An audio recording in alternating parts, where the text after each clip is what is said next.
Hello, je me trouve sur une île juste en face, enfin une île, c'est rattaché à la terre. Là il y a le pont du canal, l'entrée du canal de Panama, donc c'est rattaché à la terre. L'île Flamenco qui est juste en face de Panama City, qu'on peut voir avec toutes les towers là-bas dans le fond. Bon bah le mois dernier, il y a 2 semaines j'étais à Bangkok, il y a 1 mois et demi j'étais au Costa Rica, me revoilà à Panama, j'arrête pas de me taper les transversales.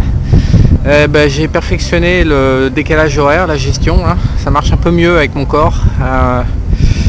Voilà, bon bref, donc je suis ici pour m'installer, c'est pas encore fait, il reste encore le container, j'ai signé la maison. Alors j'ai arbitré, c'est la première fois de ma vie, j'ai un peu fait la gueule, je fais un peu la gueule d'ailleurs, c'est la première fois de ma vie que je régresse en termes de lifestyle immobilier. Parce que là je vais passer un appart de 400 mètres carrés à Bangkok à une maison qui fait... ici ils comptent différemment en France en fait, ils comptent le garage, les terrasses, tout ce qui est construit, ils mettent des mètres carrés habitables alors qu'en fait c'est pas habitable. Donc je crois que la maison elle fait 320, mais en fait la vérité c'est qu'il doit y avoir 200 mètres carrés habitables selon notre définition de bon français. Donc ma chambre de Bangkok elle fait équivalent des 4 chambres dans la nouvelle maison, donc forcément je tire un peu la gueule. Mais bon, pour s'installer dans un pays, j'ai décidé que j'allais faire ce que je recommandais dans ma formation sur l'expatriation. Quand on démarre dans une nouvelle vie, faut lever profil bas pendant 1 an pour sniffer le coin. Et quand j'étais arrivé à Bangkok, je connaissais déjà depuis plusieurs années. Là je connais pas en fait la vie vraiment. J'ai déjà passé plusieurs mois ici, mais je connais pas encore tip top.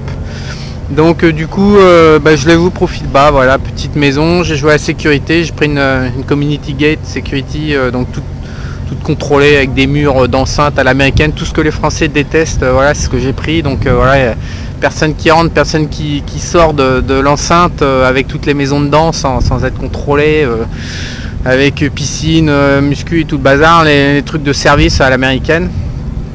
Pour la modique somme, je trouve ça un peu cher franchement, c'est 2500 $ par mois, donc je trouve que ça tape un petit peu, mais la sécurité en Amérique latine c'est un problème, enfin je pense d'ailleurs que c'est en train de devenir un problème en France également. Vous le savez mieux que moi, mais voilà, la sécurité c'est quand même quelque chose d'important, et à un moment il faut qu'on puisse se barrer en laissant, je sais pas, ses affaires, son chat, son machin, sans se poser 15 milliards de questions. J'ai quand même pas une vie sédentaire bien calée, avec un enfant qui va à l'école, hein. Je suis pas un bon garçon, donc voilà, j'ai besoin de me barrer peinard quoi. Donc voilà, j'ai investi que dalle, j'ai investi en 2500 $ dans une maison petite, qui sera pas du grand luxe, voilà, comme je m'étais un peu habitué depuis 5 ans avec la vie en Asie. Voilà, petite transition qui va pas être sympathique, je verrai dans 1 an ou 2. Je pense vraiment qu'il y a une grosse crise qui arrive en 2019-2020, donc quand tout le monde va revenir à la raison, il sera peut-être temps de faire des affaires et de modifier mon lifestyle. C'est un peu mon idée en fait, je prends ça, je démarre à ce niveau là parce que je pense que ça va taper assez fort en 2019-2020, et les prix immobiliers, les prix boursiers font n'importe quoi. On est revenu au niveau de l'an 2000 et de la bulle internet, mais les prix immobiliers, il y a pas mal d'optimisme, il y a un peu trop d'optimisme un peu partout, y compris aux États-Unis d'ailleurs, puisque les constructeurs de maisons sont complètement en train de se faire arracher en bourse à la hausse. Donc tout ça mis bout à bout, il y a un moment il faut la jouer stratégique. Voilà, donc je joue petit bras. Bon, ensuite, une fois que le problème de la baraque et de la bagnole sont réglés, dans les expatriations, comme vous le savez, il y a aussi le problème bancaire, qui est là un très très sérieux problème. Donc j'ai fini par y arriver, mais c'est épique. Donc j'ai une banque perso et une banque pro. Donc la banque pro, c'est assez important parce que le jeu c'est en train de se modifier. Je vous ai raconté tout ça, information de voyageur fiscal. Mais c'est du lourd en fait, la nouvelle organisation qu'il faut mettre en place pour rester légal et pouvoir opérer au grand jour sans avoir besoin de se planquer. Donc aujourd'hui les contraintes juridiques et fiscales sont majeures, et qui plus est, il faut travailler avec des opérateurs. En fait il y a beaucoup besoin de compliance et d'agrément dans tous les sens. Donc ça a pris 4 mois pour avoir un compte bancaire pro. Le plus dur c'est de rentrer dans la place. Donc comment j'ai débloqué l'affaire? En fait j'ai eu un compte bancaire perso, parce qu'à côté des banques en fait vous avez le problème du visa et de problème d'immigration. Et ce qui était un peu mélangé de longue date, c'était l'immigration avec le statut fiscal, le tax clearance numéro. Donc ça, dans la tête des gens, c'était encore très mélangé il y a un an. Donc là, je pense que tout le monde a commencé à comprendre, vu le bordel et vu tout ce que toutes les banques réclament. Je pense que là, tout le monde commence à être au parfum. Donc le problème d'immigration est complètement différent du problème d'expatriation et du problème fiscal.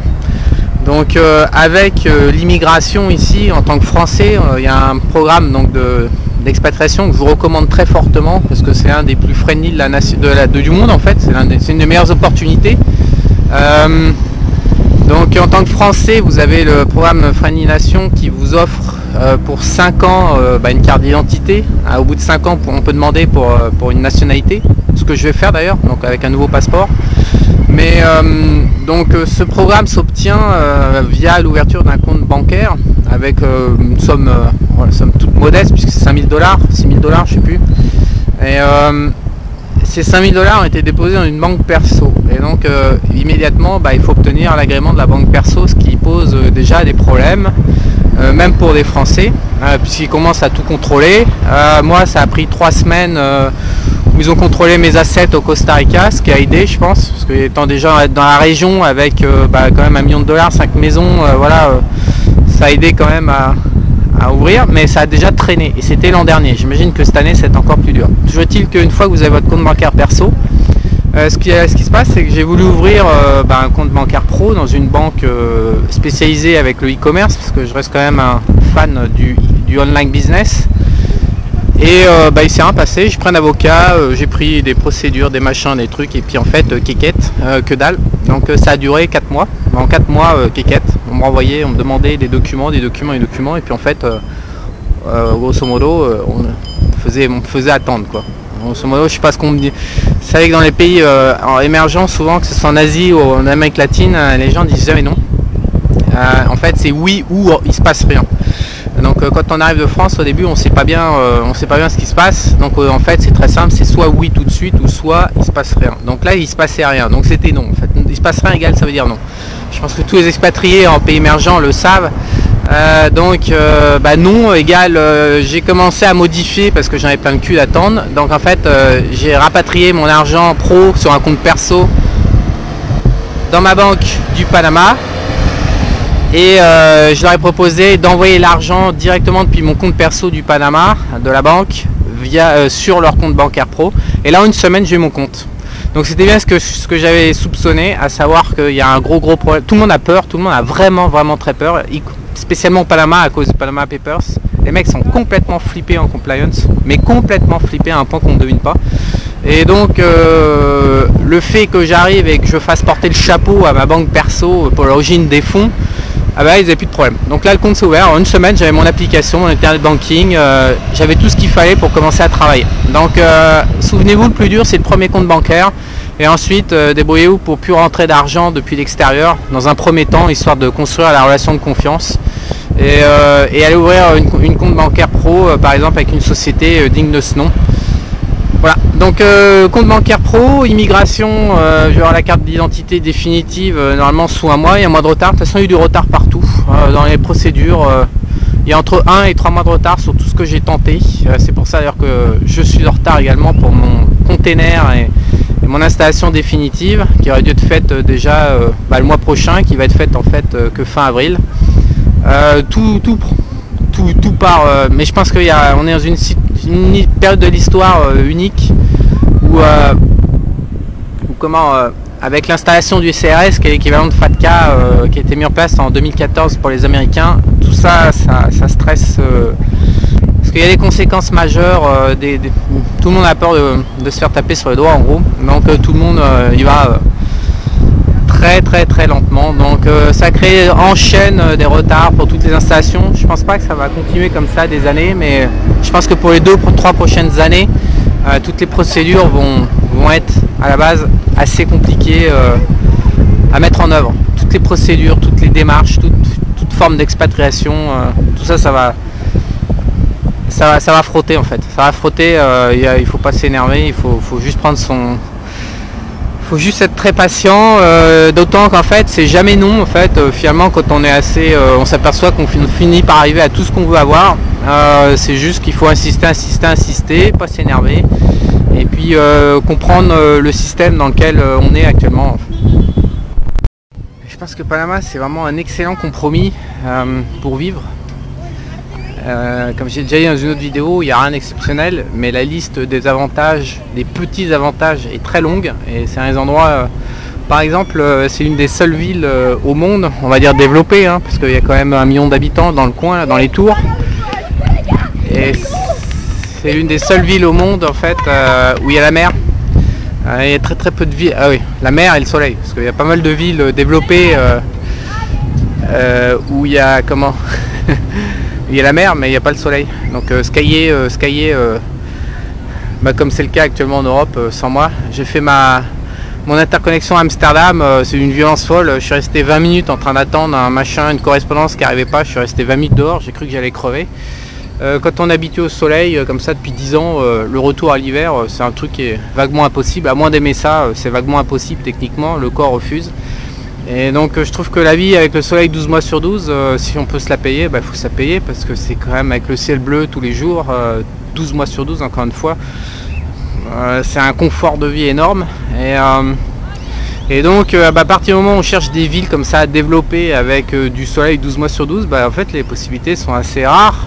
Si on rajoute des critères pognon, fiscalité plus sécurité, plus on va dire niveau de développement et confort de vie, quand on regarde sur une carte du monde, il n'y a pas vraiment beaucoup de choix. Donc Panama City, voilà, la mer, la ville, la mer. Donc je vais m'acheter aussi un bateau pendant que j'y suis, puisque je vais autant, quitte à vivre à Panama City, autant avoir son bateau. C'est quand même fait partie de l'équation, c'est quand même un peu le but aussi.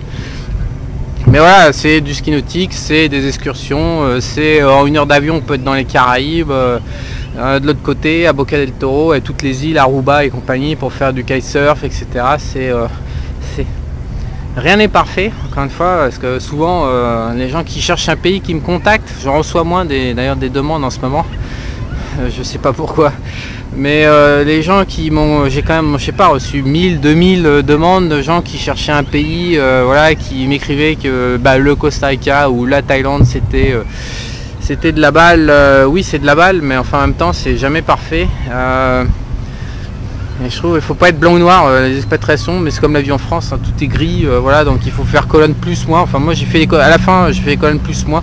J'ai décidé l'an dernier, je fais colonne plus moins, j'ai regardé tous les critères, j'ai pris je sais pas une quinzaine de critères et voilà, et en fait rien n'était parfait, mais au final le Panama City sortait dans le trio de tête, et donc ça avait plus de sens de choisir Panama City pour moi par rapport à la présence historique au Costa Rica. Mais bon, le lifestyle ici est top, quoi. Enfin, c'est du sport, c'est du bateau, c'est la nature, c'est les tropiques, c'est le soleil. Et enfin, j'ai étudié comment dire, le pognon, parce que Panama City, il faut comprendre une chose, c'est que le système est organisé pour que tout le monde échoue sur Terre. Le système est vraiment terrible et abominable. C'est pour ça que j'ai quitté la France. Je me suis aperçu en disant que c'était de la pipe, vous le savez tous, mais il y a l'apport de comment on peut se demander pourquoi des gens richissimes restent vivre en France, compte tenu du fait que c'est abominable. Bien sûr, c'est les esclavagistes premiers qui restent en France, mais comment ils font pour échapper au système qu'ils imposent à la très grande majorité de la population française ou italienne ou européenne? Ils font qu'ils utilisent un outil dont j'ai encore jamais parlé trop publiquement, parce que ça me fout un peu les boules d'en parler. Je sais pas trop comment, si c'est autorisé d'en parler ou pas, mais enfin il y a un outil qui permet même de vivre en France, de planquer son fric, d'être intouchable au niveau des impôts. Et le Panama, il y a 40 000 personnes qui l'utilisent ici au Panama. Je pense même que les 40 000 ne doivent pas habiter au Panama. Toujours est-il que je vais le mettre en place. Et donc le Panama, en plus de tout le reste, c'est du lifestyle. Le Panama offre une protection par rapport à la folie. Et on vit dans un monde de détraqué mental là en ce moment, et c'est la zizanie, c'est la grande zizanie. On monte toutes les minorités les unes contre les autres. Il faut que ce soit la merde, et on met la haine partout, dans tous les sens. C'est assez détestable. Vous le sentez tous, je pense, de toute façon. Vous n'avez pas besoin de moi pour vous le rappeler. Et en fait, les mecs qui sont derrière tout ça, qui organisent ce système, je savais bien qu'ils utilisaient, je savais qu'ils utilisaient un outil parce qu'il n'y a pas de système informatique sans backdoor. Il y avait forcément une backdoor fiscale, et donc le Panama est l'un des principaux promoteurs de cette backdoor, malgré les Panama Papers. Mais les États-Unis en proposent aussi, l'île Maurice en propose également. Et donc c'est vraiment la cerise sur le gâteau, mais la protection des institutions au Panama est quand même quelque chose de sérieux. Et à partir du moment où on ne met pas les pieds en France et qu'on ne conserve pas les actifs, ça permet quand même de dormir sur ses deux oreilles dans le chaos et la zizanie du monde. Bon, je pouvais pas terminer la vidéo sans vous montrer l'entrée du canal de Panama. Voilà les deux bouées et le premier pont qui va vers les Caraïbes.